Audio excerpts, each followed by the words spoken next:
Je vais mourir, mais vous aussi, mes amis. C'est humain. Un humain, ce n'est pas autre chose qu'un mortel.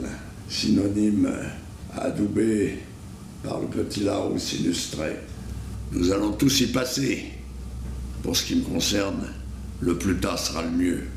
J'ai encore beaucoup à faire. La différence entre le premier livre, je vais encore me faire des amis, et celui-ci, c'est que celui-ci est plus personnel. On connaîtra mieux de ma vie privée, de certaines anecdotes qui ne sont pas forcément cinématographiques. C'est un livre plus intimiste. Ce serait plutôt mon côté Sagan, si vous voulez. Je pense que les gens qui connaissent mon cinéma vont essayer de faire un parallèle avec les films que j'ai pu faire et ce que je raconte là, qui peut justifier aussi les sujets que j'ai choisis, la façon dont je les ai traités, la dérision slave, parce que c'est une dérision slave de tous les événements que je relate, qui sont quelquefois ridicules ou dérisoires, comme la plupart des événements que nous traversons. Donc tout ça forme un ensemble littéraire assez personnel, quoi, même très personnel. Donc je crois que l'intérêt d'écrire un livre, c'est de se livrer, de livrer sa propre personnalité aux gens qui vous connaissent sous le signe d'un réalisateur. Parce que les réalisateurs restent des gens anonymes un peu, on ne sait pas qui c'est.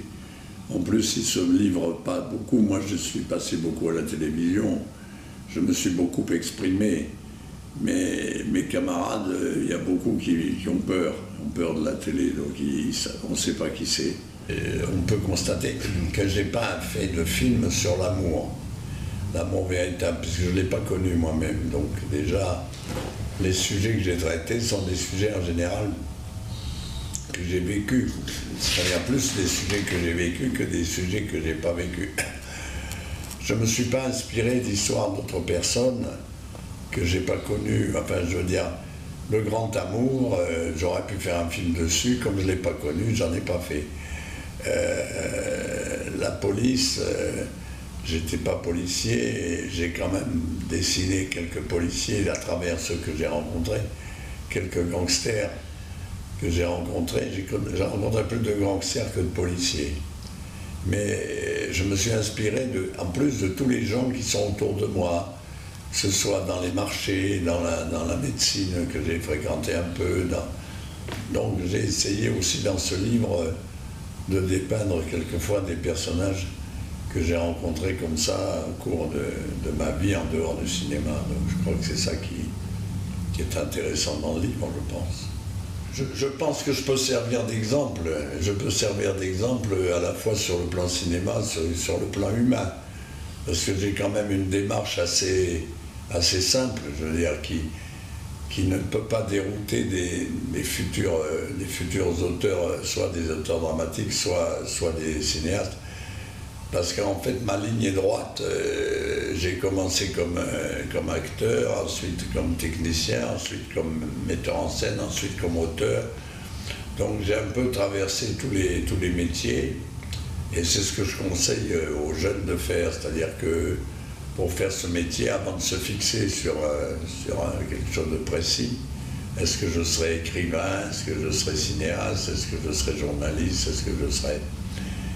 Eh bien, je crois qu'il faut un peu tout faire au départ, et après se décider pour l'une ou l'autre des formations. Alors, moi, je sais un peu tout faire. Voilà, j'ai tout appris et j'ai choisi la mise en scène parce qu'elle permet, si vous voulez, d'exprimer des idées. Un acteur ne peut exprimer que les idées des autres. Tandis que le metteur en scène, lui, il peut imprimer des idées dans son film et les transmettre au spectateur.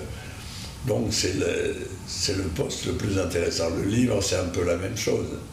Un livre peut donner des idées.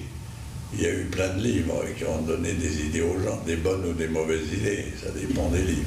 Moquis, soit qui mal y pense. C'est bien ça. Moki.